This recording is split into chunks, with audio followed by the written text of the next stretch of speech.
Ladies and gentlemen, pro wrestling fans, this is Matt DaCorte, the voice of Paradise Alley Professional Wrestling and ring announcer for Test of Strength Professional Wrestling and Shut Up and Wrestle and WCWE. And I am here on Stirring the Pot with my man, Don Kincaid. Give it a listen. We're going to have some fun, and you definitely won't regret it.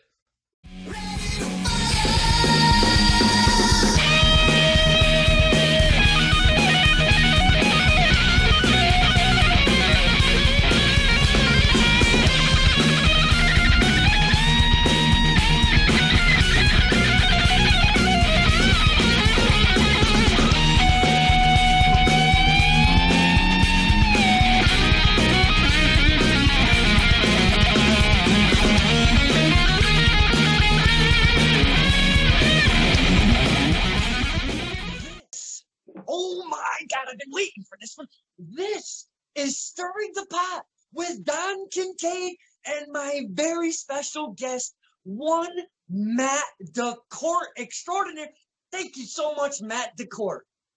Don Kincaid, like I was saying, man, it's a pleasure. It's an honor, and I can't wait. I've been cooped up in my house. Well, actually, construction has been considered an essential business in Connecticut, so I still have been going to work. But other than that, I've been stuck inside, and I cannot wait to stir the pot with you, my friend. Well, we all, myself as well, the job is essential. People need to eat and stuff, you know, so my job is actually essential. And I'm dodging the Kincaid. I'm dodging the Kincaid out there a little bit, you know. So I appreciate your time because we're all kind of in a weird place right now. Not just wrestling, the whole world is turned upside down. So I really appreciate your time, my man. Hey, no problem. Like I said, this is good for me. You know, I'm excited to see you. Of course, I'd rather see you at a wrestling event, but unfortunately, that's out of the cards right now thanks to this wonderful pandemic going on. But hey, this is the next best thing, and I'm excited to be here, excited to do this.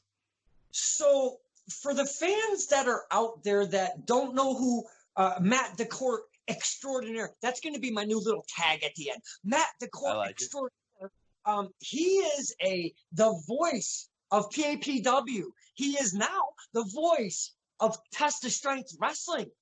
He's broadening his horizons. He's gained a stature about himself. He's very professional. He's very dapper. I make sure to tell Mr. DaCorte that he looks gorgeous every single time because he does. So I just wanted to give the fans a little insight who Matt DaCorte is. But I pull the curtain back from wrestling, and we want to know who kind of Matt DaCorte is, if that is even your real name, sir. That was the name I was given, you know, and up until about 2-3 years ago now, probably somewhere around 2. I'd say I was just a regular, everyday, normal guy, you know, just put my pants on one leg at a time, went to work at the 9 to 5, and then, you know, on weekends I go over to friends' houses, watch some MMA fights, watch some pro wrestling, and that was it so far, you know, saving money. I actually just hit my savings goal. If once again, if this wonderful pandemic we're in the midst of wasn't happening, I'd probably be looking for an apartment or a condo right now, get back out on my own again. But you know, hey, shit happens. What are you gonna do? You know, and so, like I said, about 2 years ago, I got involved with professional wrestling down at Paradise Alley Professional Wrestling, and been a crazy fun ride ever since. You know, it started as a hobby, and now it's, you know, evolving even more. And you know, I have something to say now because, you know, like I was saying before, it's, you know, people ask me, oh, what do you do for fun? It's like, no, you know, I hang out with my friends, you know, watch wrestling on TV, this, that, you know, not really anything interesting, you know. And now it's like, oh, what do you do for fun? Get this. I make people's names sound real good on the way to the ring. Yeah, baby. And I must say, you've gained a voice about yourself because you had to mold your way into this a little bit because everybody thinks you can just take a microphone and call off names or call off weights and make it look easy and make it look professional. And there is no easiness about doing that specific job. Could you take us on a little ride of how Matt DaCorte became a ring announcer? And especially not only that, he is the voice of PAPW. Please take us on a little ride. Don, I love how you put me over, man. I appreciate it. But yeah. So I'll make this, give you the little Spark Notes version, if you will, and then we can expand on whatever aspects come up. So I've had an interesting career path, outside of professional wrestling. I graduated college from the University of Rhode Island in about 2011. I had a journalism degree, as a matter of fact, and I didn't quite hit that route right off the bat. So I did some, some marketing things, got into, administration and that end. And a few years ago, I got the opportunity to write for a couple local papers in Connecticut, East Haven and North Haven, the two towns I cover. So in covering East Haven, Big Steve Tracy, shout out to Big Steve, he is very involved in the town of East Haven. He's very involved with town organizations, politics, all that. And so one day I was talking to Steve, and he said to me, Matt, I don't know if you like wrestling, but I got this promotion, Paradise Alley. You want to come check it out? So I went as a fan, and I was very impressed with what I saw. Richard Holiday, Kenny Roberts, some other guys were there, and it was a lot of fun, for an independent wrestling promotion. So a couple of weeks later, I was talking to Big Steve again, and he said, if you ever want to get involved, let me know. We need some help with things like commentary and stuff like that. And, that was a dream to me. I'd been a wrestling fan since I was a kid, always on and off. Even if I didn't watch for a year or two, I always found a way back to it, and it was something that's just entertained me for most of my life. And, even, as a kid, I had, action figures and stuff like that. So I'd announce them to the ring and, do commentary like JR and the King, like, by God, look, Stone Cold Stunner, and, whatnot, with all my figures. So, it's something I always wanted to do. And, some of the jobs I had, I answered the phone. People would say, oh, you have a good speaking voice. And, I took chorus in high school. So I knew about, voice projection and whatnot. And so, and I also, this is a fun fact too, I messed around with my friend's local band sometimes, played a few open mics and stuff like that, and had a little fun doing that, never anything consistent, but a couple crazy stories maybe we can double back on that. Getting back on track. But were you a singer in that band? Yes. There was actually, real quick, since we're on the aside here, as some of you may or may not know, the amazing professional wrestler Cody Rhodes once, either unfortunately or however you view it, had a gimmick in WWE called Stardust. And so I had went to a WWE live event a few years ago now when he was under that persona, and I bought a mask. And so my friends, it was kind of funny because they always, whenever I wanted to, do something with them, like mess around, they were always just like, whatever. And then whenever I was just, wanted to go to sleep on a Sunday, because I'd work the next day, they'd say, oh, come play the open mic. And of course, I'm just like begrudging, like, whatever. So this night was a glow light night theme. So I'm in my Stardust mask. I got like Mardi Gras beads and some, crazy, like fluorescent yellow shoes. Eric Costin's signature. Shout out to Eric Costin. And so I'm there, and like we did like Backstreet Boys, and I was, like taking the mic stand, and I was, at it, rolling around on the floor, singing all these, I think we did Ain't Talking About Love by Van Halen. And I thought I was drizzling shits, and I just really did it to, make an ass of myself so people wouldn't want me to come back, because I was just in a weird mood that day. And then all of a sudden, I'm at the bar getting a drink, and people are coming up to me like, yo, you were doing crazy stuff up there, man. I got like high fives, and I was just like, wow, you actually like that? Holy shit. Like, so stuff like that, So going back to the wrestling thing, I always knew I could use my voice as a part of entertainment. I just never knew what kind of outlet to pursue to do it. Like how do you get into that? If that's not your quote unquote chosen profession. So so going back to that, Steve said, he offered me, for me to get involved, and he put me in touch with Mario Mancini, and Mario put me in touch with Big Daddy, and I started doing commentary for him. And that was, I think, like I said, I want to say 2018, early 2018, I think. Mm-hmm. And so it started, just me doing, every big event that they had commentary. Me and Big Daddy would do a couple matches. Big Daddy would do the whole thing, but I would do like, 2 or 3. And then there was, gradually I did more and more. And I even used to collect the money for the admission at the alley fights. I'm sure you remember that. That's how I first met you, sir. And and it just kept on evolving. Like, I'll never forget when I got the text from Big Daddy saying he wouldn't be able to make one of the events. He had another commitment, and so I did lead play-by-play with Bad News Bob as my color guy. So that was really neat. And then another experience I'll never forget was I believe it was at a Middletown show that Paradise Alley did. Mario Mancini came up to me. I was in the crowd, waiting my turn for commentary. Maybe I already had my turn. I was just enjoying the rest of the show. And he said to me, Matt, can you practice in the mirror for me? And I said, well, sure, but what for? And he goes, points up to Mark Adam Haggerty. Shout out to Mark. And he said, that's going to be you next week. And I said, oh, whoa. And that's the thing. I showed up to the next event, and they made sure I tried out with Big Daddy to make sure I had it, and it was raw, but I think people could tell it was there, myself included. So gradually, as time went on, Mark got busier and busier, and I would have to fill in more and more, and it just kind of snowballed, and here we are. So it's been a fun ride for one Matt DaCorte, and so many, like, you went from being a fan. Now, as a fan, would you go to the smaller independent shows before you started showing up at PAPW, or was it just not something you weren't doing at that? I've always had an affinity for the independent circuit, just because I stopped watching WWE. I've been a fan. I was a product of the Attitude Era, the later side of the Monday Night Wars, late 90s, early 2000s. And I can tell you the exact day I stopped watching WWE, it was the day after WrestleMania 20. Because Stone Cold Steve Austin, he was my favorite, couldn't wrestle anymore due to injuries. The Rock was off doing movies. Goldberg and Lesnar left and had a horrible, horrible match that left a horrible taste in my mouth.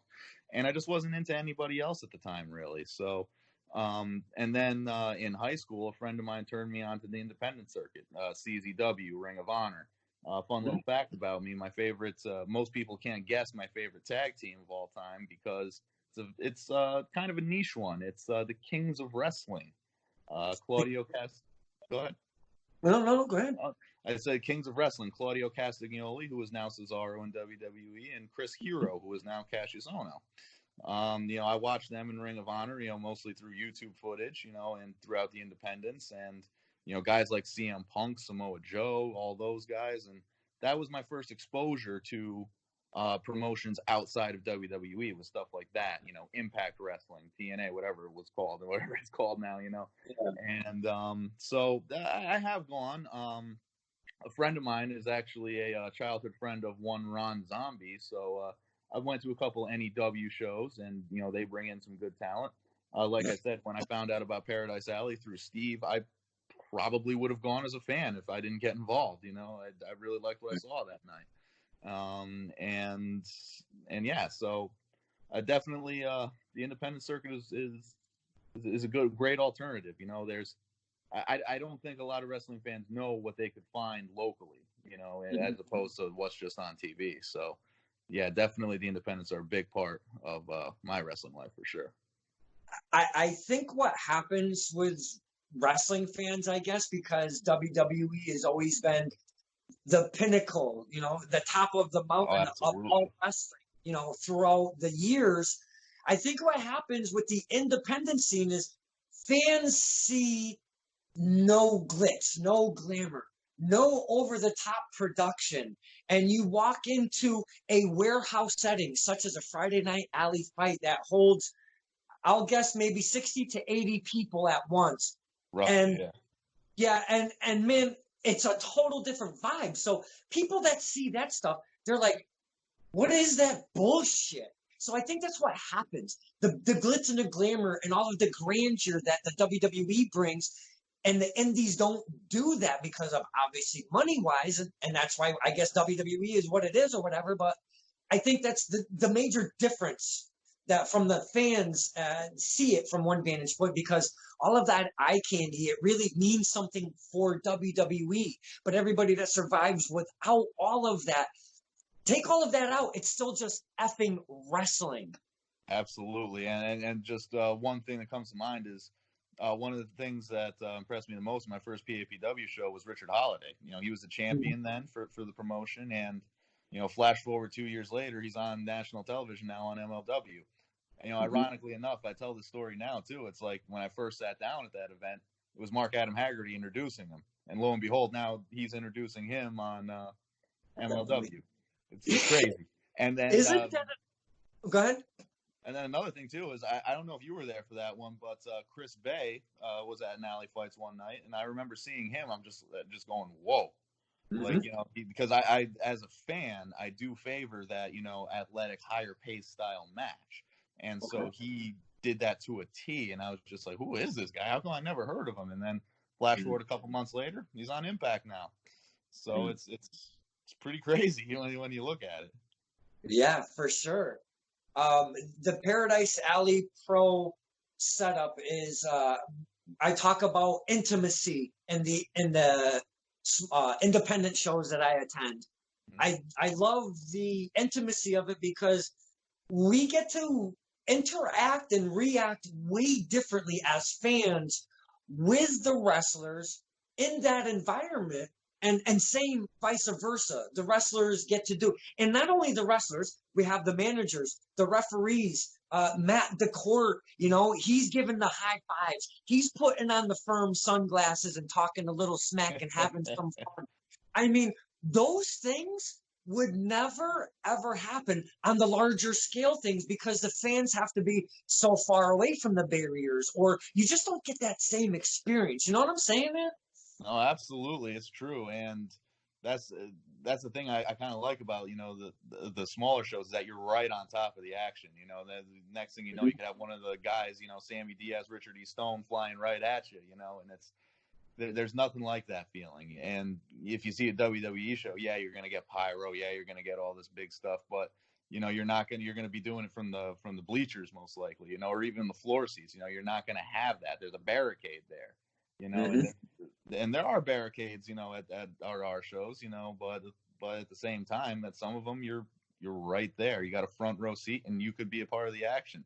You know, I've been talking a lot about PAPW, but you know, Test of Strength, Lone Survivor 2, that was a great event. I was very proud and happy to be a part of that. You know, the crowd was awesome, and I'm sure you remember during the Dan DeMann versus Evie De La Rosa match, how Dan and Evie were brawling into the second or third row over there by the bar, and it was just, that was wild. That was great to see. As a fan, I enjoyed watching it, you know, so it was just even more of a pleasure to be a part of it. So it was a fun night, and just a perfect example of how you could be a part of the action when you attend independent wrestling.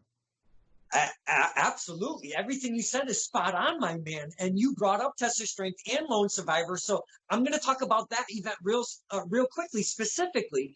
You get to be part of history, and you never know what is going to stand out in the moments of time of wrestling. Lone Survivor, we got El Jabroni's face has been ripped off. We haven't seen him since. Dan the Man and Evie De La Rosa were in a no disqualification match for the Test of Strength championship. And Dan the Man brought out handmaids. And boy, was that was part of the best part of the night when it became epic backfire. And Joanna Robinson under that handmaid thing, and one gave a low blow, one gave a cutter or stunner, whatever the hell happened. I was just freaking out because it was just fucking amazing. Those are the times that you never know that would happen if you weren't there. And Matt DaCorte gets to be part of that. When you're setting up for a show like Lone Survivor or Unchained in PAPW, or Fight for Your Dreams. I mean, I can go on and on between just Test of Strength and PAPW. Is that a different ambiance? Is that a different butterfly, or do you get butterflies in Matt DaCorte's stomach on the bigger shows, on the bigger scale? Or is it kind of the same from one to another, from the smaller shows to the bigger shows? You know, Don, it's a lot of the same. It doesn't matter if it's, you know, I'm sure, you know, you've heard this before. It doesn't matter if it's, you know, 3 people or 300. You know, it's I still want to go out there and give my best. And the thing about me is that I got to admit, I am very neurotic. You know, I got to make sure I get all the guys' pronunciations right. You know, their hometown, their weight, you know, all that. And if one little thing is off, I kick myself over it so hard. And like I said, it doesn't matter if it's just you and Fogman and Laura C in the front row, or if it's the three of you and 300 others. You know, I'll feel the same exact way. And it's just because, again, you know, to me, my job as a ring announcer, first and foremost, is to enhance the experience. You know, not just for the fans, but for the wrestlers. And so that said, if I feel like I failed in that, then I'm very hard on myself. I'm my own worst critic, and as one of my mentors, the Guardian of Chaos, Big Daddy, likes to say, you know, there are no such things as a perfect broadcast, you know. And so at every event, I think of something in my head where, you know, I could have done this a little better, or maybe I shouldn't have said this thing a certain way, or maybe did I stutter when I said this or something. And so I just, you know, make mental notes and adjust. You know, I know that I've learned at this point that it can't be 100% perfect, you know, but if I get to 99, I think that's okay. So. Dude, you do a smashing job. And again, I always talk about it takes a village, and it takes a whole package to make wrestling happen. As an individual wrestler, as an individual ref, a ring announcer, a valet, no matter what you're doing in wrestling, it takes a whole package. And like I said earlier when we started, you bring a great voice, you bring professionalism, and like you're saying, the pronunciation has got to be spot on for yourself, or you kick yourself in the ass. So you're bringing that professionalism. You bring a suit. No matter where you go, you always got your gear ready. And I remember there was one specific show, and you weren't really sure on, hey, Don, I've never been here before. What's the vibe? What do I do? And I go, you know what, man? You be Matt DaCorte. You put on that beautiful suit. You put on that bow tie. You put on that voice, and you project just like you do anywhere else. It doesn't matter if we were in somebody's basement, if we were in somebody's bar, if we were in somebody's mansion. And Matt DaCorte is like, you know what?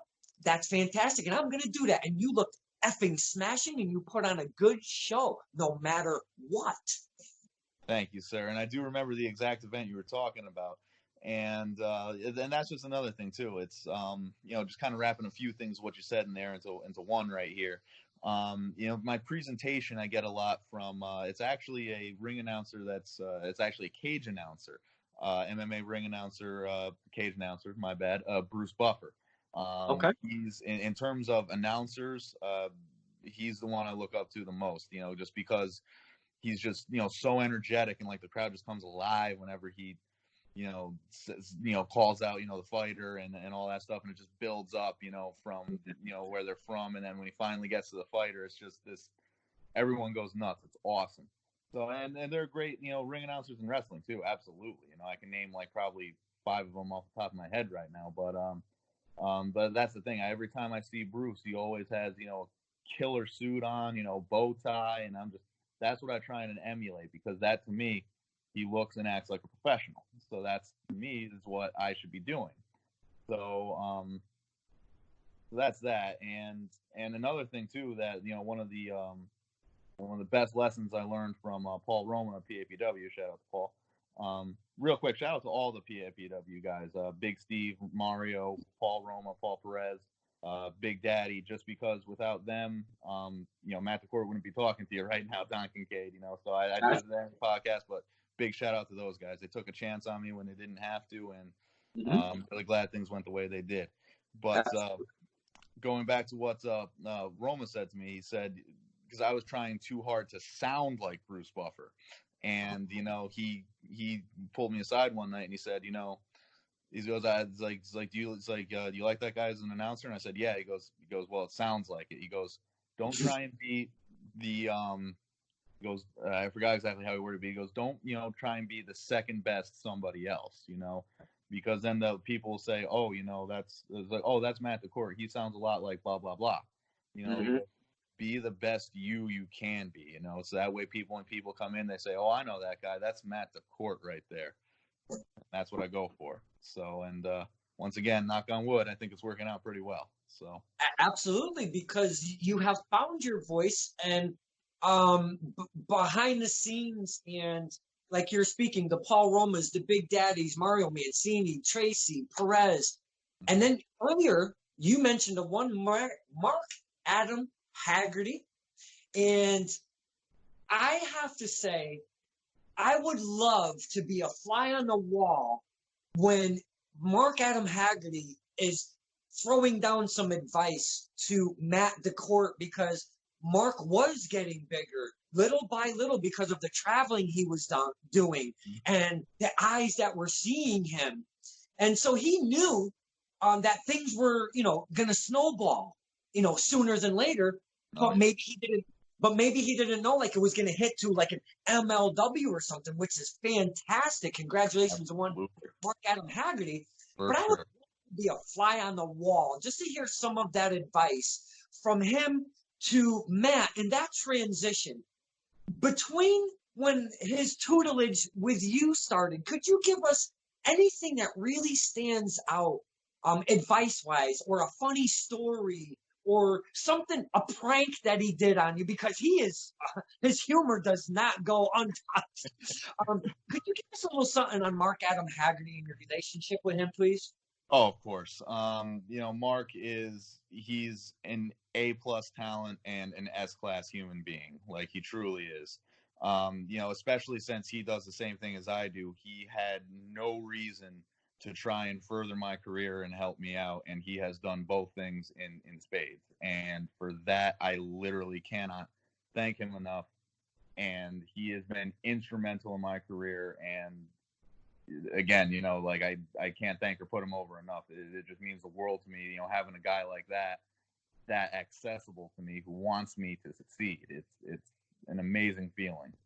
And, it's kind of funny too, because just watching me, you may not know it, but I am a natural introvert. The only 2 times I've really broken out of my shell is when I went to college for the 4 years I went, and a few years after that too. And then, I kind of regressed a little bit, and now that I've been back in the wrestling thing, I'm back. I'm me again. And so, but still, it's one of the things was, I learned a lot from him. Not only from him talking to me, but from watching him, because he knows how to work the crowd. And so he just makes it seem so easy and so fluid. And it's just, I the first few times I did, I was like, how the heck does he do that so easily? And it's crazy. But I'll never forget, he the first time I did the ring announcing, he sent me all of the details for the PAPW wrestlers, so that way I wouldn't have to worry about going around and grabbing them before the show. And again, that he definitely didn't have to do that, and just stuff like that. And then he helped me get into Test of Strength. I remember he had a social media marketing, I believe that's what he called it, a social media seminar, something like that, up at Test of Strength. That was my first time up at Test of Strength. I actually, when I got there, I had no idea where the heck the dojo was, so I tried to hit him up on Messenger, and then lo and behold, as he was coming on his way out, TJ Howell pulled up, and I was just like, dude, help. I don't know where I am. It's a funky setup to know where you're going the first time. Absolutely. But yeah, no, I got up there, and I'm going to say this, and I'm not just saying this because Mark is a friend and a mentor, but if anybody wants to know how to utilize social media to the fullest and how to grow your presence, attend Mark or get in touch with him about his social media seminars, because I'm living proof that they do work. I remember the first time I made an Instagram post, I put all these random hashtags, well, not random, but all these hashtags on it because that's what he said to do. And lo and behold, I had 3 or 4 likes in a minute. And I was just like, whoa, this actually does work, And so that's, that's just one thing. I wouldn't be on social media. I wouldn't be plugging the awesome color contrast pictures that you've been doing across Twitter and Instagram. And, without him, and I just, I did a post on Twitter the other day that got, I think it was 11 likes and 6 or 7 retweets. In the grand scheme of things, may not seem like a lot, but to me it is, And I got I remember I was telling a friend, he was like, "Oh, how many followers do you have on Twitter?" I'm like, "Yeah, I got 130, something like that." Again, in the grand scheme of things, that's nothing really, but he was just kind of like, oh my God. I'm just like, yeah, I know, right? So yeah, but when you're starting from zero and you weren't set out to be the most followed person on Twitter or Instagram or anything, so you getting in and just getting a little action means everything. yeah, no, for sure. And that's the thing. I always tell people, you know, I think I have like 100 something followers right now, and I say that's, you know, 100 something more than I think that I ever thought I'd get, you know, because I was Mhm. really just a lurker, you know. I just basically use Twitter as a news or as a link to all the news sites that I like, really, you know, just see an interesting headline, like, oh, just click on that, and that was it, you know. I never thought I'd actually be posting content on there, Yeah. and but you know, it goes back to, you know, what a lot of people say about it is that social media is a tool. You know, you can either use it as a positive to help, you know, to help build your brand, to help other people, you know, get the word out about things, or you could, you know, just use it to be a stupid troll, you know. And so that's another thing I've learned in this day and age. Do not feed the trolls, kids. I feel you there because I spoke to, you know what, earlier. I don't know if you know who Mr. Mike Montero is. He's out of the Rhode Island area. Amazing guy, amazing wrestler. And we were speaking of that same stuff, man, because the message from wrestler to announcer to referee, all of you talented men and women that I speak to, some of the same messages trickle right through you guys. And it's just awesome how you don't have to be a wrestler in Connecticut to have the same message to that an announcer in Connecticut has. You know what I'm saying? It all intertwines together, man. You know? Oh, absolutely. You know, and it's one of those things. You know, we're all in this together. You know, we all make those long car rides. You know, we all, you know, do this. You know, and you have to do it because you love it, because you know it is a Yeah, grind. You know, it because is. there's times for me, there are times because we said earlier. You know, I do work, you know, a regular 9 to 5 in an office, and sometimes, you know, on a Friday, if I have an event that night, if I had a bad day at work, I'm driving to the event like, I'll do this, you know. And then there are other times that, you know, I drive there thinking to myself, like, I need this right now because this will bring me back. And regardless, whatever it is, you know, when I put that suit on, when I button it up, when I tie those nice dress shoes, like, I turn it on and it's time. And, you know, I bring it out, and it's my happy place, you know. And that's another thing that's been going on with this ridiculous pandemic is that, you know, I can't, yeah. And it's everything, you know. Obviously my biggest release now has been doing the ring announcing thing. I look so forward to that whenever I have, you know, even just one day, a weekend where I have an event to do. And it's not only that, it's like, you know, I'm watching wrestling on TV, you know, I'm thankful that the wrestlers that are working are, you know, continuing to entertain us, you know, even though it's a risk for them. But you know, there's no MMA, there's no movies.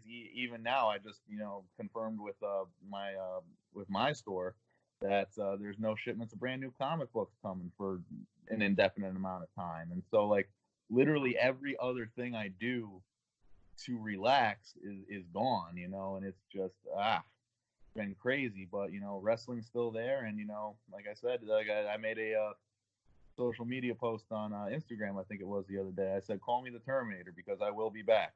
And you can bet when you know, the promotions start going again, you know, I will be back in there.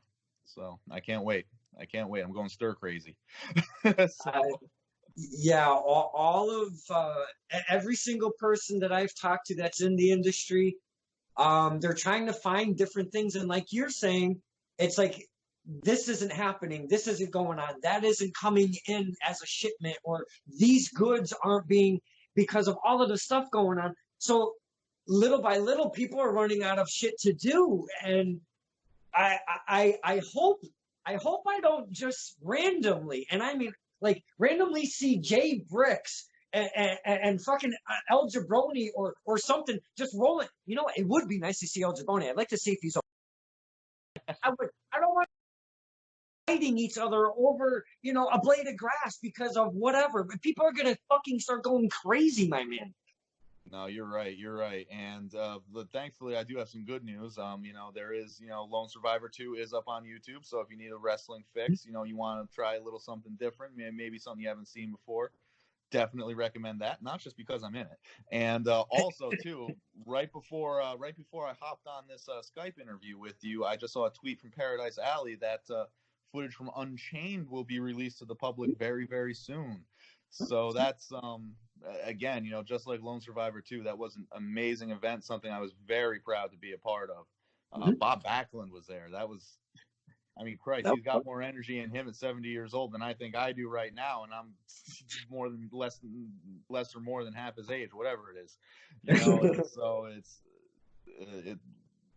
I will say this: the last two events, even the last three events, Shut Up and Wrestle, even though there were some technical issues, like I love it up there, and we'll get to that one in a second. But the last three events I had, at least I was able to press pause on a high note. So I'm very happy about that. Yeah, because I mean, both Paradise Alley and Test of Strength, they have their storylines, they have their stories to tell. And you know what? Being a ring announcer for both of these companies and Shut Up and Wrestle, I don't want to exclude them but it is a very brand new thing on the scene right now, yes. Shut Up and Wrestle. I'm telling you, man, you get to work with some amazing talent behind those curtains, and in the ring. You get to go on these road trips. I don't know if you always drive by yourself or if you drive with others. I do want to ask you about one specific person. Do you ever take a drive with Ref Bill, ever?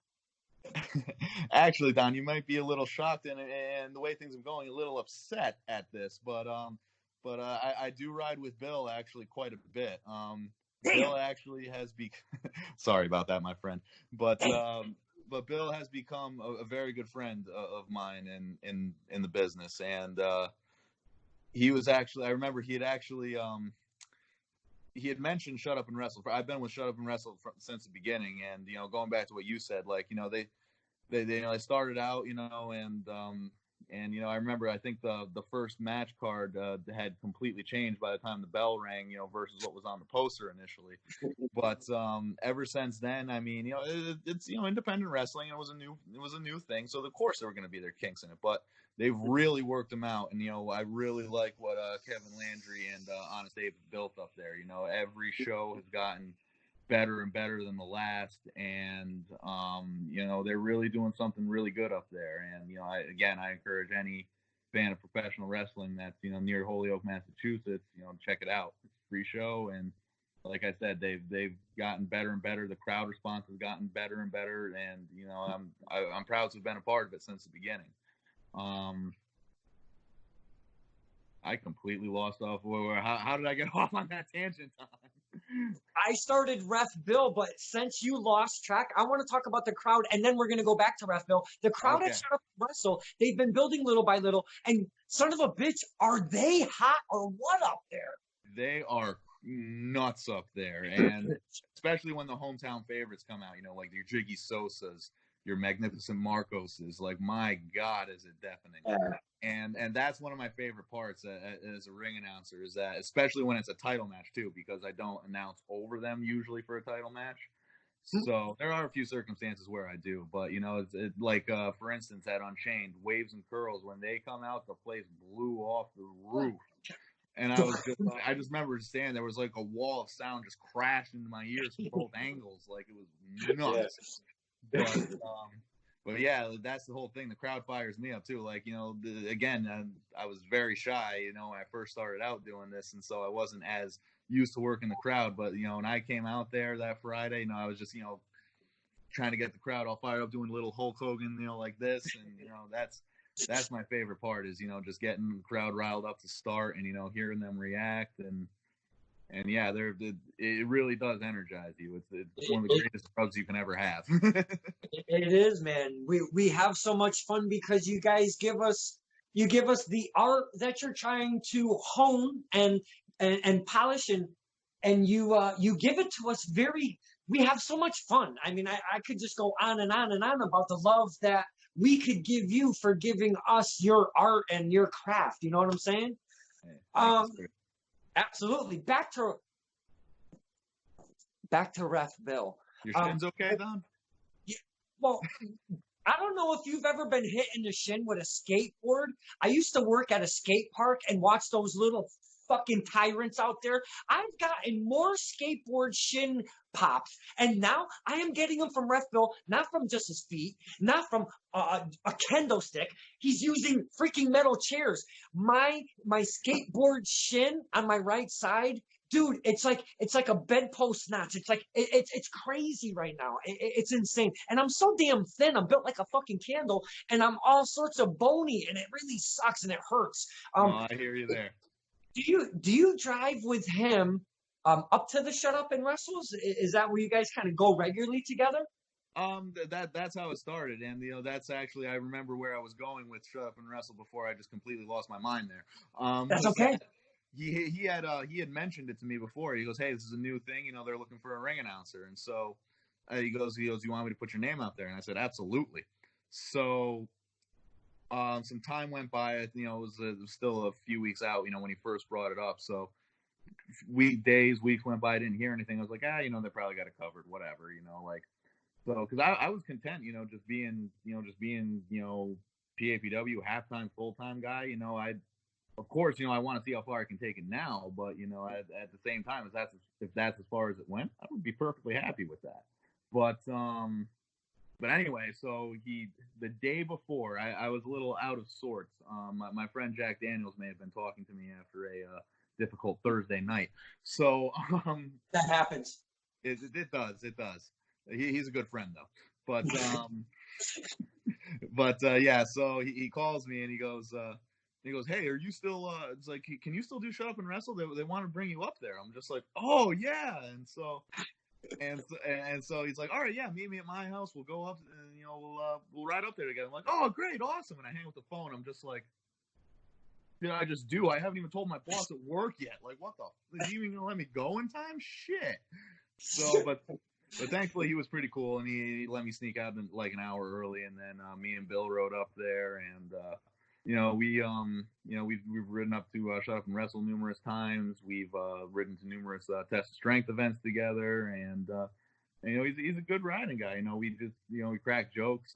Even though I wasn't booked, he let me hop in down to American Coliseum that one time where I bumped into you and LC, and we were there with the House of Pain and Showtime, and we were just there were times that I thought I was going to pee my pants laughing in the car, and it's just a ton of fun driving with him and anybody else who hops in, and that's part of the experience is like I said, we all grind, and some days you want to do it more than others, but when you do it with a friend like that, it makes it that much better. That's awesome, man. You guys, that must have been one hell of a ride. Not just up, but you got to come back home. I mean, well, you had mentioned to me before we started here that there may be a certain referee that will be an upcoming guest. So if said referee is in fact a guest later on, do ask him about the time he disobeyed all of the traffic laws at the Palisade Mall.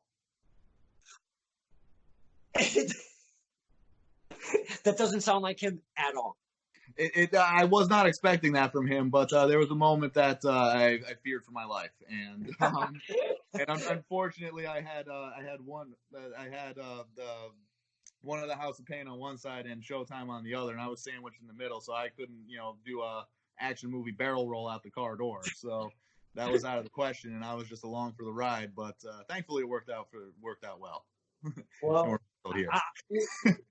well, there's two things about all of that. Number one, I would never be in such tight quarters with such a maniac as Ref Bill, and his driving sounds deadly. Hey, usually it isn't, but sometimes must have been something in the water over there. Thankfully it wasn't COVID 19. So hey, let's touch upon that real quick. That ECW show, it was set up at the Palisades in West Nyack, New York. It was inside a mall. I've never been there, and obviously you never have, because we were just at awe at this place. This was a city all on its own. It's 4 floors high. It's actually, they call it a center, but it's actually, if you look it up, it's called the Palisade Center. Most people call it a mall, but son of a bitch, you walk down, and under this huge, gigantic skylight kind of thing with an American flag.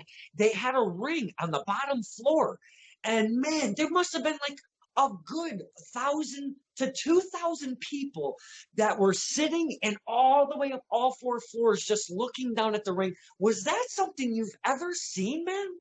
Not since the first episode of WCW Nitro, going back to the Monday Night Wars. You know, like I think I told you when we were there, I was half expecting Lex Luger to pop out somewhere and make an appearance.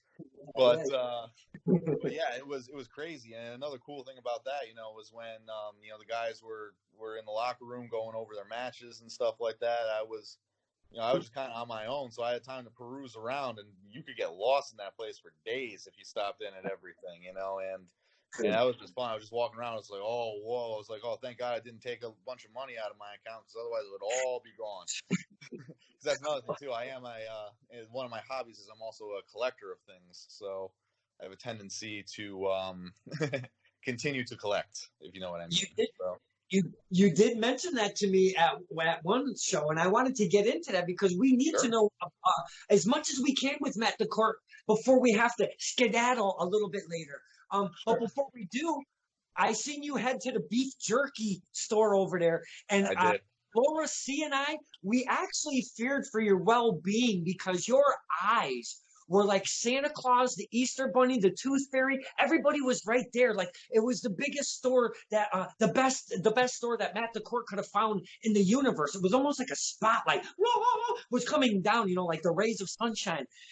Did you spend your whole banking account at the beef jerky store? I have to know. Me and Laura C both need to know. Well, I was gonna say, if you liked how my face looked when I saw the beef jerky store, because I do love me some good beef jerky, you should have seen my face when I saw the Think Geek store four floors up. That was about the same, if not a greater reaction. And let me tell you what, like I said, if I had more money, my wallet would have all been gone, because there was a ton of stuff that would have fed my geek needs in that store. Let me tell you, like statues, figures, model kits, the whole nine. And I'm just like, oh goddamn. So you could actually take a whole family there for a vacation, to be honest with you. In all honesty, I mean, for real. Oh, yeah. No, and like when this all blows over, you know, I would love to go back and just, you know, spend the day, you know, like you said, just perusing around. They got go-karts in there, Don. Like, that's... Dude, they got go-karts. They got laser tag. They have a climbing wall. They have a Ferris wheel. They have this thing you get strapped in, like a ziplining kind of harness, and you have this adventure thing that's all 4 floors that you walk through in different levels. They've got more shit than I've ever seen in a mall ever, man. Dude, you ain't kidding, man. And that's the thing. It's like for the big 12-year-old in me, dude, like that's perfect. I couldn't ask for anything more. That's a great time to me. So. And we went there for wrestling. Could you imagine it? Yeah, and it just added to it. It was like sensory overload. It's like, oh, here, let me go in Five Below and grab this broken Matt Hardy thing, you know, for $5 real quick. Oh, let me walk back out and take some footage of my friends, you know, doing their thing in the ring. And then it's just, it was awesome. It was crazy too. Is, you know, when you're on that ground floor and you look up, all four floors, you see all the people's heads hanging over the thing. Surreal, absolutely surreal. Dude, all the way around too. It was all open, and the whole edges were filled with people. It was some of the craziest setting for wrestling I think I've ever been involved in, man. That was amazing. Yeah, it was a lot of fun. I definitely like to see something like that again, and I would hopefully like to be a part of something like that next time. So, dude, we'll see. Fingers crossed. Yeah, you would be the man at a show like that. Oh my God, that would be amazing. And before we move on, at that same show, Laura C and we were walking in, and at the front door, before you walk in, because there was so many cars, there was like Christmas shopping over there. I was like, where the everybody come from? But when we were walking in, Laura C found a piece of steak that was just randomly laying on the sidewalk. So I did a fucking Kincaid file with a piece of steak. Yeah, I was able to meet your new friend, Don. So that was tremendous. That was absolutely tremendous. Oh man, fucking good times, man. That was so much fun. Oh, hell yeah. Let's get into more Matt DaCorte, because that's why we're here. You mentioned to me one time you were wearing a beautiful Hartford Whalers shirt, might I add. And you mentioned something about you have a collector's problem. Are you obsessed with collecting? What's going on? Yeah, everybody's got their vices. For some people it's clothes, for some people it's sneakers. For me, it's a whole bunch of random shit. So, oh, really? So it's open game for Matt DaCorte? Yeah. I'm a single only child right now, so it's there's for fun. I just like to go around and see what kind of random things I can find. Like for instance, I still have a VCR player, and I'm such a dinosaur at heart that I don't want to let it go because there are some things I want to watch in their quote unquote natural format. Like if I want to throw in Billy Madison, I just pop in the VHS. Fuck it, why not? So and you brought up Billy Madison. I thought you were going to be like Debbie Does Dallas or some shit. I think you're you're trying to fool us. Well, the viewers don't have to know about those ones, Don. But but yeah, so like I'll go to Goodwill sometimes, if I have a few free hours on the weekend and just see, because they have stuff for like 50 cents, see what what kind of tapes I can find. Like I found the pre-special edition Star Wars, 2 out of the 3 of them on VHS. So if you're one of the people that doesn't like the all the added special effects and CGI that they added in after the fact, then that's really the only way you can watch them at that point, and then I was able to find them again, which I was very happy about. And I paid $1 for 2 of them. That's amazing. Oh, that's awesome. Yeah, and then even then they got speaking of 50 cents, you can get vinyl records there for 50 cents. I got a whole freaking 3 milk crates full of them actually. The whole gamut from heavy metal, classic rock, rap, techno, whole 9 yards. And even even figures, like I collect Spider-Man shit, just because Spider-Man's awesome. So wrestling stuff, MMA, and everything in between. So whatever's cool, and as long as it's not completely overpriced in the secondary market, if I like it, I'll give it a shot. Throw it in there. Do they make MMA figures? They used to. It was kind of a niche thing. They didn't really sell too well, but speaking of Bruce Buffer, I am proud to say that I do have a Bruce Buffer figure. So that's one of my favorites in my collection. So that's awesome, man. That's cool as shit, dude. If you ever just one time, I know you don't want to copy anybody, but man, you did. Dude, oh my God, when Bruce Buffer goes off, he goes fucking off. If you ever do that, you ever have a little, I know you're not supposed to drink at work, but if you just happen to have a little buddy of a Jack Daniels with you and you happen to work in and you just want to throw out a Bruce Buffer, please do that. I would shit my pants, dude. Oh my God. Well, let me tell you this. Well, what's been happening a lot with him now lately, and this is the point that I want to get at, is when I announce somebody's name, if I really get into it, I want to give him a fist bump right in the middle of it too. So that's why, because that's what's been really cool is that, sometimes now like the fighters will get so amped that they'll get in his face or he'll get in their face and they'll just be like yelling at each other and then they'll fist bump. It's just the greatest thing ever. I'm just like, that's so fucking cool. Like, I want to get to that level. It is, because when he's finalizing the name, he doesn't stay in the middle of the ring. He actually gets over there, and he's red faced. He's animated. He's rah, rah, rah, rah, rah, and he finishes their name. And he's like, and the fighter is feeling all of that. Oh man, that's such an amazing whole environment, that ambiance right there. It's like, fuck yeah. Sure, yeah, and it's not just him too. Like I said, there's a ton of other great ring announcers out there too. Like I know people might be cool for some people to make fun, but I think Justin Roberts is great just because he adds something different, and the way he accentuates certain things. The way that like I can't do that. It makes him stand out. And going back to I think was it Tony Chamel that did the Rated R Superstar, Superstar. Yeah, little tweaks like that, and then you look at NWA and the NWA Power, David Marquez, he's very I don't want, but it's good, it's very strong, but it's simple and it fits that product, so it's very cool, see there's a lot of other ones out there, and that's the thing, they all add their different flair to it, and that's what makes it cool. Is that everybody's got their own little thing, and it's good to see that, and I like to see that, and hopefully I add something different too. So absolutely, and like you mentioned, the NWA, they don't make it over the top. They don't make it larger than it's supposed to be, like a wrestling, like a wrestler or a manager would be. They keep it very equal. Blah blah blah blah blah blah blah blah blah blah. He gets out, and it's very cut and dry. Sure, yeah, and that's what I like about it, because again, I favor, like I said before, I favor as a fan, in terms of matches, a higher paced, athletic style match. That's just what I like.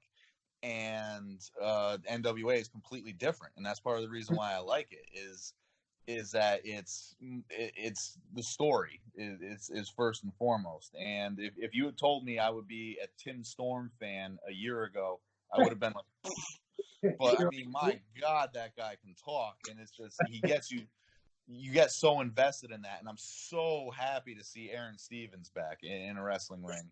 He's killing it there with the question mark, and that show is just a ton of fun to watch. So I've been really enjoying that.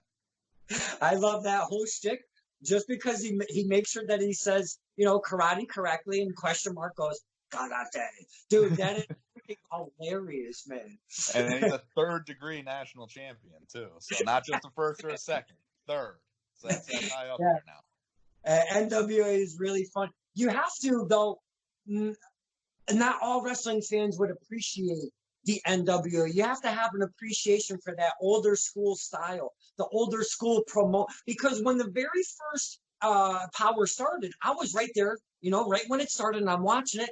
And within the first, 5, 10, 15 minutes, you're waiting for Dusty Rhodes to come out. And, God rest his soul, but you're waiting for a guy like Dusty to come out and cut a promo.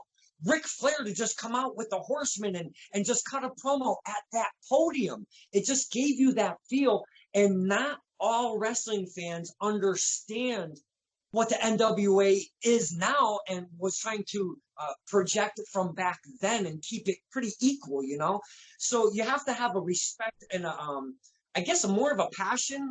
I don't want to say, if you don't get the NWA, you don't have a passion for wrestling, but it's just different. You know what I'm saying? No, absolutely. And again, that's what drew me to it, because I had no idea what the heck studio wrestling was up until I heard that, Power was coming back on YouTube. And, I had only known what it was just through clips I had seen in the old, you said Dusty Flair. I'm amalgaming them there. Dusty Rhodes, Ric Flair feuds, all the videos and stuff like that. That was the only exposure, was just in short, bursts. That I had the studio wrestling. So when I first watched it, I was just like, whoa, like there's no music. They just come out from the curtain. Like it's almost completely bare bones. But like, that to me is what makes it so special, is that, they take that bare bones approach. And I've heard this phrase before. They know their roster very well. And they know what kind of wrestlers they want to use. They know how to use them. And I think that shows with how, fun and entertaining their product is. And they've had 2 great intro songs, so you can't go wrong with those either. It's funny you mentioned that, because when it went from Into the Fire to Broken, I'm telling you, people were losing their shit. Like, the fans that were into the Fire intro, they were like, what is this garbage? I don't like, And I'm like, it's fucking Pantera, man. Hell yeah. Well, that's the thing. It's like, I love all metal, like, the glam metal, new metal, the thrash metal, whatever kind, and so that's the thing. I love Dokken, and so I'm not afraid to admit it. And so when I heard Into the Fire, I thought it was perfect. And then it looks like you're going for something. Well, I heard a knock, and usually hey, look who it is. It's Big Jacob P. What's going on, guy? We're wearing the same shirt. Oh my goodness! Great minds think alike. Look at that. That's awesome. Hey, so we got to close the door. So we were talking to Matt DaCorte. Yeah, have you ever met my nephew Jacob? I don't think I have yet. Hey, Matt DaCorte. For Matt DaCorte, he's a ring announcer for PAPW and Test of Strength and Shut Up and Wrestle. This is Big Jacob P, my nephew. How you doing, man? Good. Awesome. So cool. It looks like I think he's getting ready for bed. Is that what's going on? All right. So we were just talking to Mr. Matt DaCorte about many things, but we wanted to ask him what kind, like he was talking music we were just discussing. Do you have a go-to, like, say you're on a ride by yourself without that stinking ref bill. If you're on a ride by yourself, what's your go-to to slip in the old disc or the XM radio? What do you use? What do you listen to? Well, that's the thing. I would love to have XM. Unfortunately, those costs. So, with all the streaming services and whatnot, now you kind of got to pick and choose. And unfortunately, I haven't renewed it yet. But, I'm a metalhead first and foremost. That was the genre I got into during my formative years in high school, and I will love it till the day I die. And it all depends. If you're in the mood for something classic, something more recent, like the band that I've been into a lot lately is a band called Baroness. They're like a southern metal kind of mix of Queens of the Stone Age with some Mastodon and maybe even some Crowbar thrown in there a little bit. But that southern sludgy metal. But I've been listening to them a lot lately because there was a point where I was kind of frustrated because the metal scene was kind of stagnant. That was after the fall of the quote-unquote new wave of American heavy metal or the metalcore movement.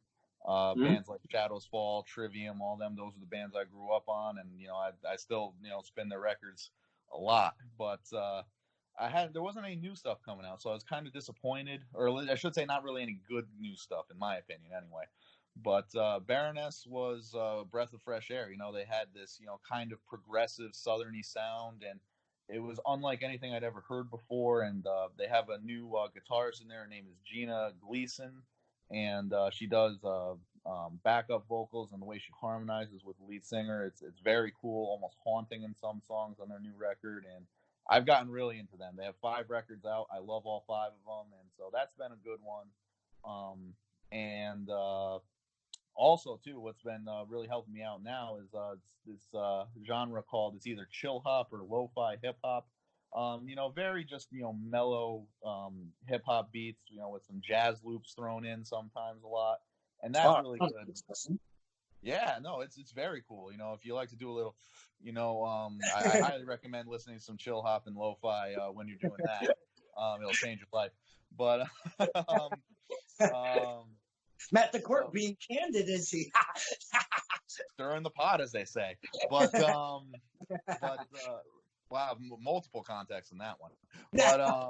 But either way, yeah. So if I just want to mellow out, if I, like I said, if it's a Friday and I just got done with a 9 to 5, and I need to transition, I'll do that to mellow out and kind of refocus on the way up there. And then there are times that I want to bust out my 80s metal, like if I'm feeling like nothing but a good time, I want to have a good time, I'll throw on some Nothing But a Good Time by Poison, and let's see what else comes on there. And sometimes I'm angry and I want to thrash about a little bit, so I throw on the Metallicas, the Panteras, the Exoduses, and all that stuff. So it varies, and it's just whatever I'm feeling that day. If I'm in for something new, something old, something heavy, something mellow, and very eclectic, very eclectic. Wow. Taste. Mr. Matt DaCorte likes many genres of music, huh? Yes, he does. Yeah, but yeah, no, like I said, I'm a metalhead through and through, and it's kind of funny too, because I told you how I got into wrestling, and how I got into metal is kind of funny now. In Connecticut, there was a radio station called Radio 104, and they played, like pop punk and modern rock at the time. Blink-182's, Green Day's, Nickelback, like stuff along those lines, and so. I didn't really have a decent internet connection until like 2000, like 3, 4, somewhere around there. So like what I was on the radio was only what I knew. So they played heavier stuff, and I found myself gravitating towards stuff like that. Like Deftones, Korn, stuff like that. And I thought that was the only thing heavy metal was, because that was the only thing I knew that was that heavy. Little did I know there was so much more out there. So I was a member of message boards. Once again, being an only child, I was, looking for ways to, communicate with people.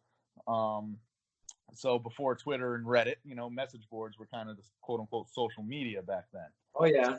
So I went to a heavy metal message board, and I posted because I was also an avid video game player at that time, and this video game had 3 exclusive Slipknot songs from their new. And as you know, Slipknot is either hit or miss. There's really no middle ground with a lot of fans of metal. So I posted, hey, I just heard these 3 new songs, guys. Who's ready for the new Slipknot album?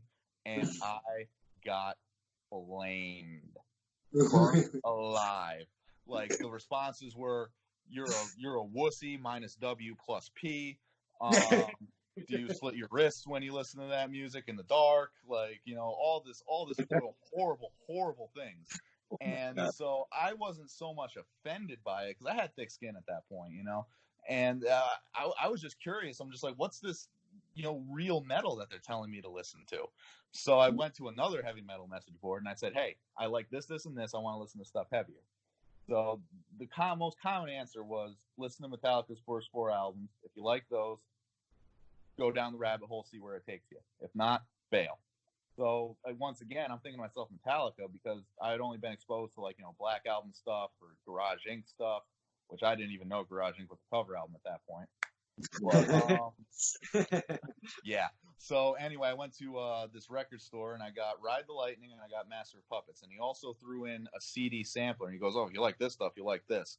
So I listened to Master first, and you're almost lulled into a false sense of security when Battery comes on. It's got that acoustic intro, and you don't, and then next thing you know, it just cranks into this heavy power chords, and it's just this tour de force, and it blew my mind. And then the same thing too when I popped in Ride, Fight Fire with Fire, I believe is track 1 on that, and the same thing, starts out acoustic intro, lulls you into a false sense of security.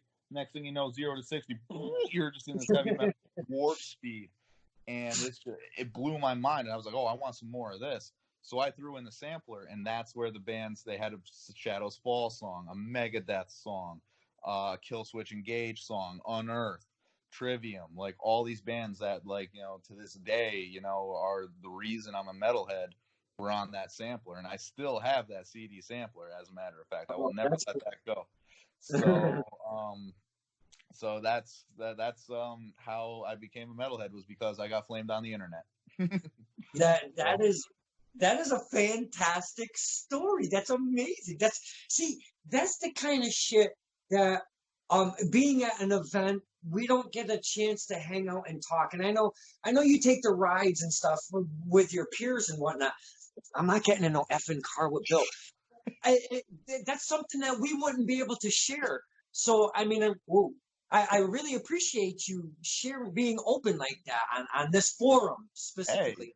Hey, it's kind of funny too, because it's like I haven't really had the opportunity to share that story, and like I said, to some it might be like, oh my God, it's like you got bullied or something like that. It's like, like I said, I had thick skin at the time. Was it cool? No, obviously not. But, at the same time, if it wasn't for that, and if it wasn't for the curiosity that I had that stemmed from that, I wouldn't have been a part of, the heavy metal community. And, the heavy metal community is a lot like the wrestling community. There's very eclectic people that attend to it. But, the bottom line is that you're there to have fun. That's the parallels between the two. It's like, I've seen people, with shaved heads, with crazy hairdos, piercings everywhere, tattoos everywhere, You think, they look at you think they want to rough you up, and the next thing you know, they shake your hand and say, hey, dude, that's an awesome T-shirt you got on, So it's awesome. So it is. Metalheads come in all flavors, if you will, and I do mean all flavors. It doesn't. Matt DaCorte as a ring announcer. I don't think, and I'm just assuming, I wouldn't think that you would expect to see fans come with Matt DaCorte signs. And there's 2 people specifically I want to touch upon. That is Sign Guy and Sign Kid. Boy, do they love Matt DaCorte. please, I've been wanting to pick your brain on those two for a while. Give me a little of your insight and your thoughts of Sign Guy and Sign Kid, please. They are just awesome. Like, it's once again, I think I've made some kind of social media post about this, because I'll never forget the first time I was in the ring and I looked over and I forgot what I was doing, but like for a split second I paused because I saw my name on a poster. And once again, it doesn't matter if there's 30 people or 300 there. The fact that somebody took this, because that's what I used to do. I used to, when I went to WWE shows, or I think the first live wrestling show I went to was actually a TNA house show or Impact, whatever it is, at the Oakdale in 2011.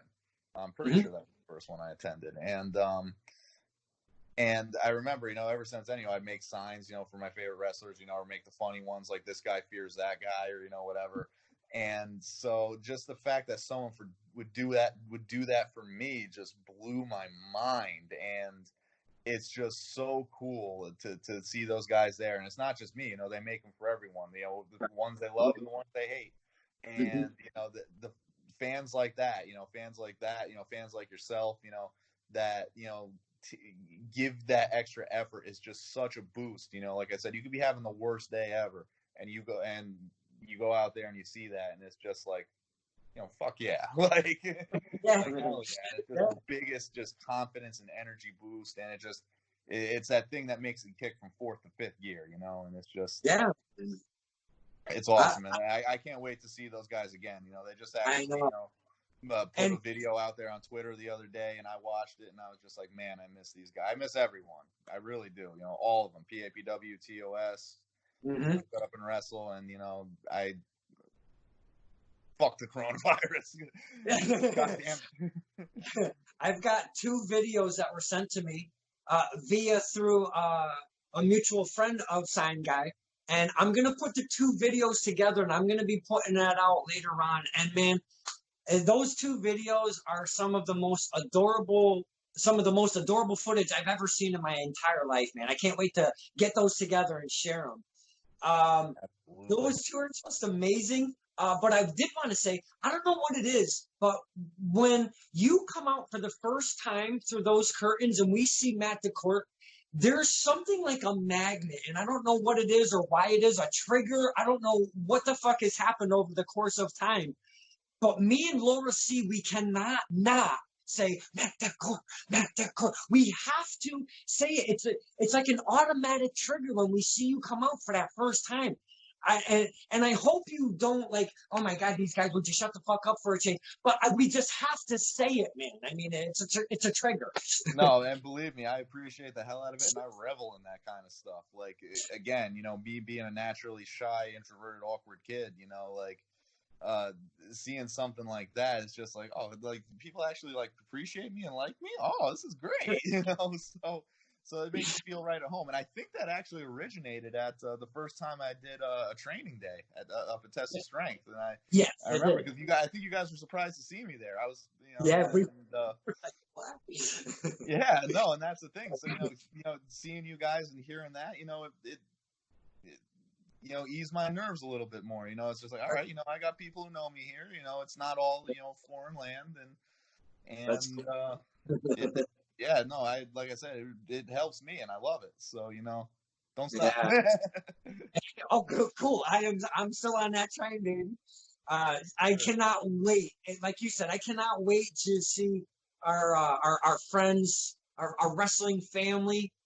Sign Guy and Sign Kid, I miss dearly seeing them at the shows because they don't go to just PAPW. They've been going to TOS.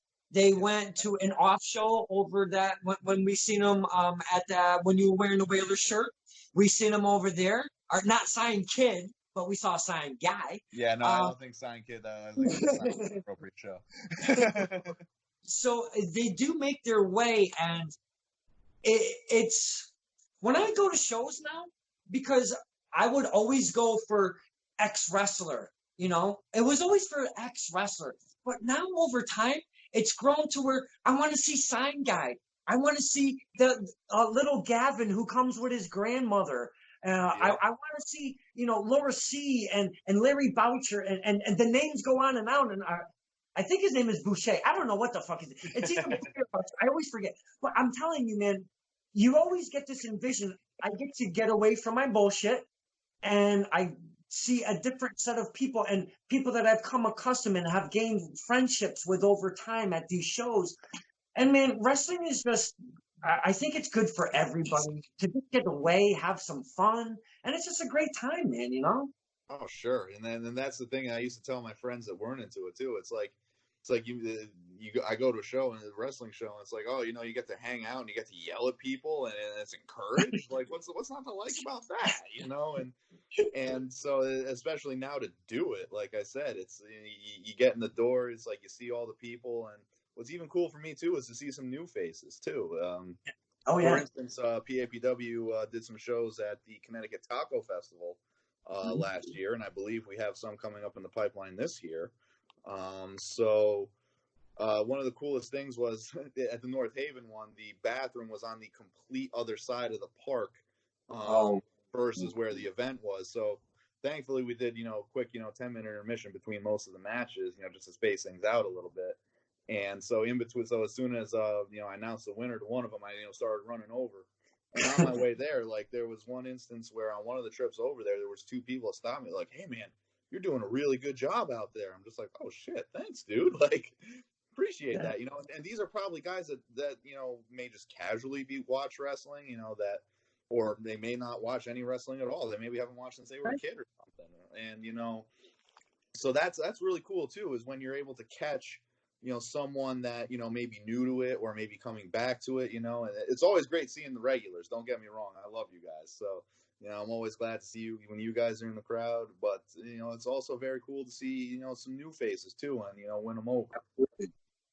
Yeah, because you don't want to just keep hearing my effing mouth. I tell you that, man. I mean, I get kicked, I get pushed around, I get kidnapped and brought behind buildings and beaten. My career as a fan has been brutalized. I've been brutalized through time, Mr. DaCorte. It's been a very traumatic situation. No, I can completely understand that. I was going to say, I think you've definitely seen more action than I have in terms of that. But, the House of Pain messed with me, which is, my parents, they had never seen me up until PAPW Diesel Mania last year. And, they thought I did a great job, but they were none too happy with Nick Payne and Hakeem Ali when they kept on interrupting me as I was trying to announce them. So, Mama and Papa DaCorte versus the House of Pain might be in the pipeline sometime soon. You never know. Please let me know. I'll do a stir in the pot with Mr. and Mrs. DaCorte and let me know what's going down. And then we'll stir it up for them. This video of Avery, the sign kid, he's saying his chant, and I just got to put this out there. Did you see that one? I did, the House of Pancakes. Oh my! That made me laugh so hard. I was crying, Matt DaCorte. I am going to do a stir in the pot with Mama and Papa DaCorte pre-Rumble with the House of Pancakes, and man, this is going to be amazing. You're my connection, so make that happen, all right, baby? Absolutely, and I'll get them fired up. We'll do some stay-at-home training. We'll open up the garage, pull out the car, and set up some punching bags, for some elbows and some punches, and some arm bars and whatnot. Those are like 8,000 of Chris Jericho's, or 800 of Chris Jericho's 1,004 holds. So it must be a good move. So we'll see what we can learn them up with. Yeah, man. Matt DaCorte, I cannot thank you so much for your time tonight. I could talk to you all night long about something's at my door, and I don't know if Jacob is not in bed yet. I don't know what the hell is going on there. So I thank you so much for your time tonight, sir. Hey, Don, like I said, it was an absolute pleasure. Like I said, in a perfect world right now, you and I would be doing this before a wrestling event. Be it TOS, Shut Up and Wrestle, PAPW, one of those. But like I said, given the circumstances, this is the next best thing. And, this is probably some of the most fun I've had in probably close to a week or two now. So Thanks. Hey, no problem, man. Thank you. And it was a pleasure. It was an honor. And, I can't wait to see this. I can't wait for other people to see this. So, And me too, because this was a little different for me because I'm used to dealing with the wrestlers and such. So this was a little different for me, and I appreciate that. But before I do a closing here, could you tell the fans how they can find Matt DaCorte on the social medias? Oh, absolutely. Yes. You can find Matt DaCorte on Facebook. Search Matt, MATT space DACORTE on Facebook. That's how you can find me there. And on Twitter and Instagram, once again, recommended by Mark Adam Haggerty. Make the handle the same thing. It's that way you don't have to say two different things or worry about two different things. You don't confuse people. So once again, Twitter and Instagram is at MJ DaCorte. MJDACORTE on both. Go ahead and give me a follow. I post pictures of, some wrestling stuff. My man CJ has been taking some awesome pictures. You got your Don Kincaid color contrast specials in there, and we even got some pictures. Some figures, some comic books, some other goofy shit I see when I'm driving around, and so yeah, hopefully you'll find it a little entertaining. And if you're bored, unfortunately we all got a lot more time on our hands these days. Definitely go check it out. Give me a follow, and hopefully I can put a smile on your face. My man, Matt DaCorte. This was Stirring the Pot with Don Kincaid and my very, very special guest. Thank you so much, Matt DaCorte. Thank you, Don Kincaid. I appreciate the hell out of it, man. You stay safe, be good, and hopefully we'll get back on the grind sooner rather than later. Absolutely, my friend.